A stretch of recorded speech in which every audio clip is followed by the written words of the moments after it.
a lot of stuff. A lot of the scriptures in the Bible are used for a lot of hoodoo practices, a lot of Christian practices, a lot of things that we do in church we don't realize is doing hoodoo.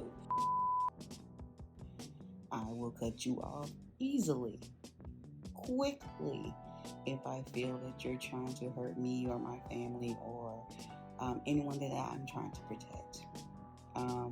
I do believe in the returning to senders, and I don't know who's looking or watching or what they're thinking, so I don't have to put a name to my petitions. I just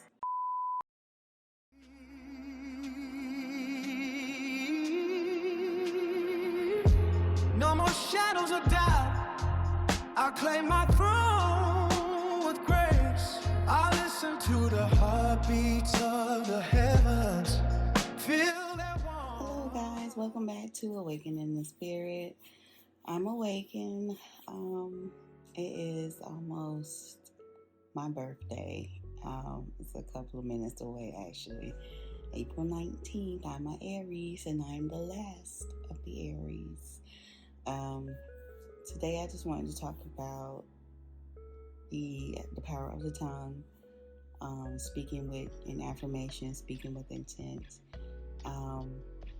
Everything that I do is for my protection, my health, to better myself, my family, protection of my family,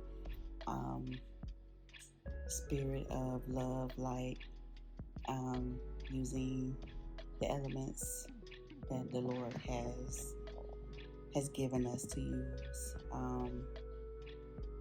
I still consider myself a believer of Christ, of a higher source, someone other than me. But I also believe in putting in the works. Faith without works is dead. I want to share with you this one story that I had when I was younger. I just got out of high school. I got my real job, career. I'm not going to say where I worked at, but it was considered back in those days like a man's job. The Good Old Boys Club. And in that department, it was only 3 shifts for my department. So it was first shift, second shift, and third shift. And of course, if you're the last to get hired, you get the third shift, which I didn't mind because I was also going to school to get my bachelor's degree. And third shift was not as busy as first and second shift. So I had that peace and quiet. Most of the people were asleep. And it was just the staff that was up and moving around. With that, I was always a out of the box thinker. I like to work smarter, not harder. So I noticed that we were spending a lot of money on duplicate orders for one quantity. For one order could be $7,000, or another item could be $21,000. And first shift could order something, and second shift didn't know about it. Second shift would order something, and third shift or didn't know about it. So we would get duplicate orders. So I came up with a system for our agency or organization to save money so that we wouldn't have duplicate orders, and everybody would be able to look into the system and see who ordered what and when the next order would be coming or when the next order would be filled. The second shift person had the attitude of, I'm not going to do nothing that a woman came up with, and I'm definitely not going to do nothing that a woman tells me what to do. And not only am I a woman, but I'm also a black woman, so that was a double threat. And the first shift person was also a woman, so we kind of stuck together. We knew what was going on. It was the good old boys against the women. So we would have to take stuff up the chain of command, and we would complain that he would not follow procedures. He would not use the system at all to help save money. And we were told that's something we just had to deal with. You know how men are. Um, he went out of his way to make things more difficult. And we would have like meetings over and over again, and it wasn't getting anywhere. So I wanted to move somewhere else in the department. But like I said, I just got out of high school. I was young and I had no experience. So I had to go out and find a job to get that case management and experience dealing with having a high caseload. So I applied for other places. At that time, while I was waiting, I was still going through this stuff with this guy.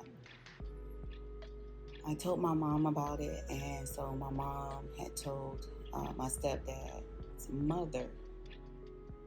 She is a prayer warrior. She was high up on the Eastern Stars. She was a Shriner. She sung with a lot of celebrities. She had her own gospel group, her gospel album. She's a very strong woman. She could sing, she could preach. She had that experience. She passed away in her 90s. So she had a lot of wisdom. So what she told me to do when I called her, she told me to lay flat on my back with my palms up and cry out to the Lord. Then she told me to get a paper bag and write everybody who, was making my job difficult, write their name down and what they did. And then open up Psalms 109, meditate on it. Put that paper bag into the Bible, put the Bible underneath my pillow, go to sleep, and leave it up to God. I did that. And as time went on, it's just something like this popped in my head saying, hey, because I ended up getting a job. So I was doing an exit interview, and something just popped up in my head, and I was like, use the core values and the morals of the company or the agency, and show how each one was violated. God gave me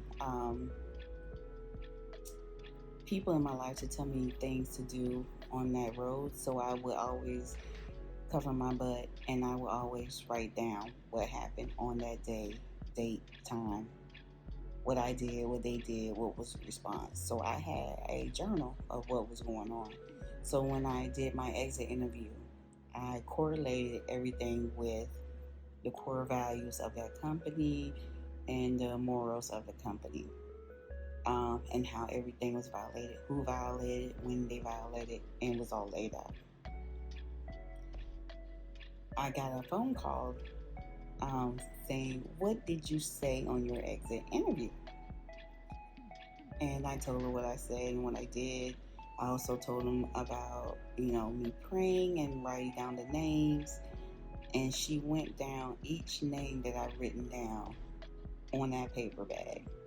And the person who told me to deal with it, you know how men are, she ended up falling down the stairs, breaking her arms, her leg, and she never fully recovered. So she had to go into like a rehab, and then she retired. So she never actually came back to that job.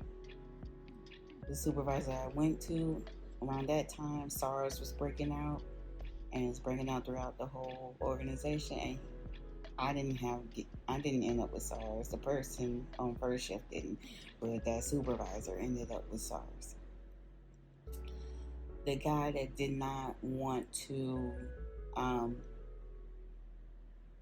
follow the procedures, didn't want to, be told what to do by a woman. Um, he ended up getting caught cheating on his wife the day before their anniversary with another staff member. Two supervisors got demoted. One ended up going onto the floor, and the other one, I believe he was demoted for like a year. And it was like after you left, it was like all hell broke loose. But every person she named was every person that was on that brown paper bag. In saying that, it helped me believe in that manifestation is real, putting things out is real, doing the work and leaving it up to God and letting God fight your battles, those are real. Having that faith that it's going to be handled, I don't have to do anything, that is real. A lot of stuff in the book of Psalms has a lot of return to senders, a lot of protection spells, a lot of protection work. The book of Psalms, a lot of stuff. A lot of the scriptures in the Bible are used for a lot of hoodoo practices, a lot of Christian practices, a lot of things that we do in church we don't realize is doing hoodoo. It's just that we're putting the name Jesus in front of it. It's no different than anybody else in the spiritual world. Communion, using the oil and how they process the oil, invoking the Holy Spirit, using rhythms and frequencies and songs to put you in an environment or a trance-like state. None of this is old. All of this has been used in different religions and in different backgrounds. It's just all of what you call it. It's the same thing, just a different name. So that's why I broke away from the mainstream religion. I still, like I said, I still believe in a higher power. I still believe in God. I believe in Jesus, but I also believe in my spirit team, the angels that they assign, Archangel, Michael, Metatron, not Megatron, oh God, a Transformer. Metatron, which he does transform a lot of stuff.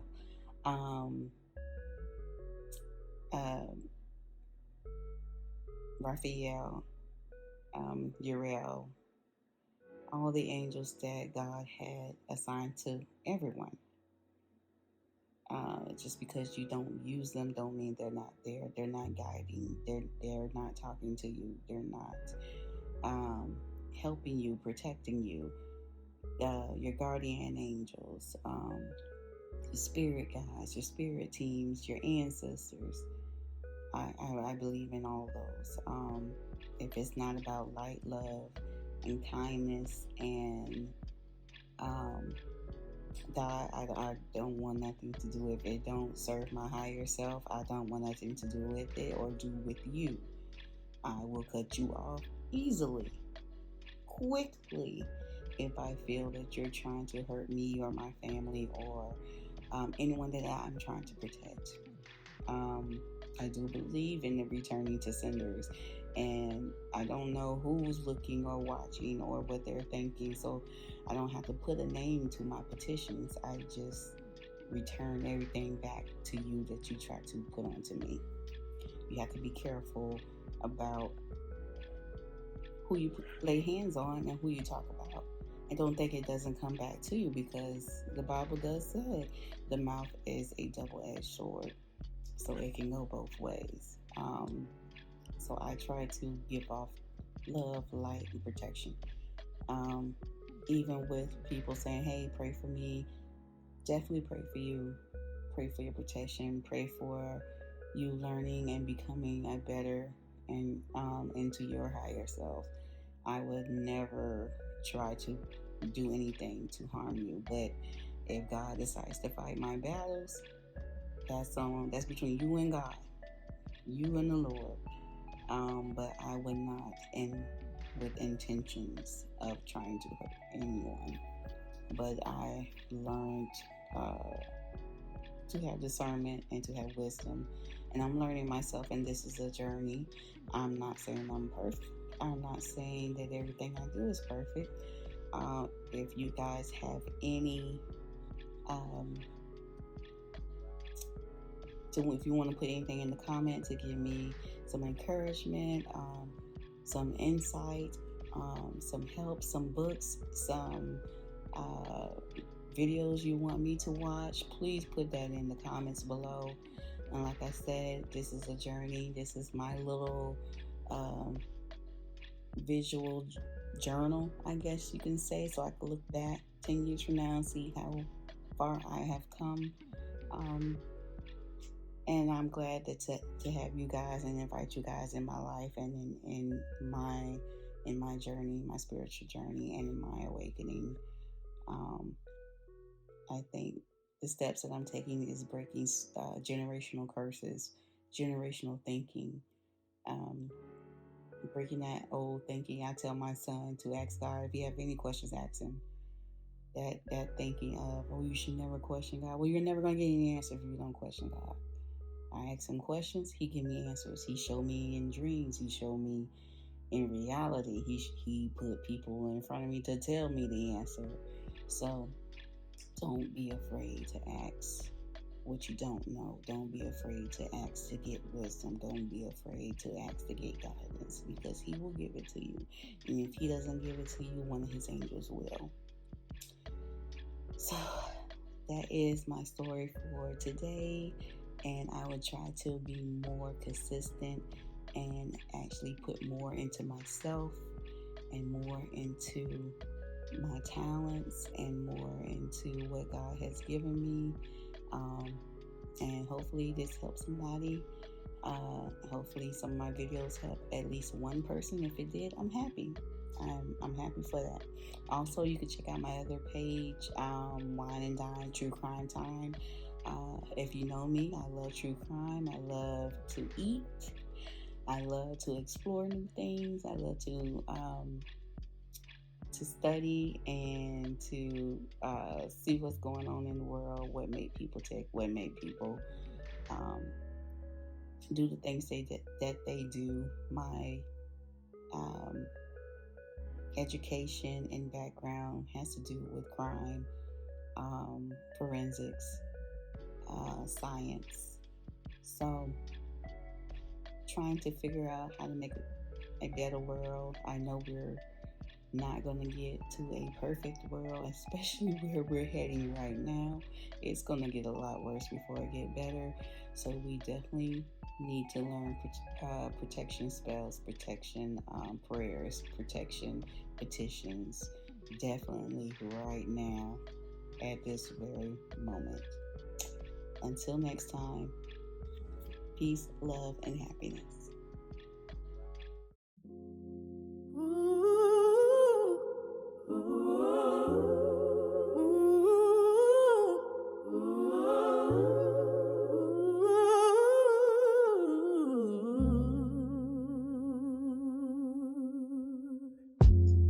Grandma Martha, you walk beside my breath. I hear you drumming me.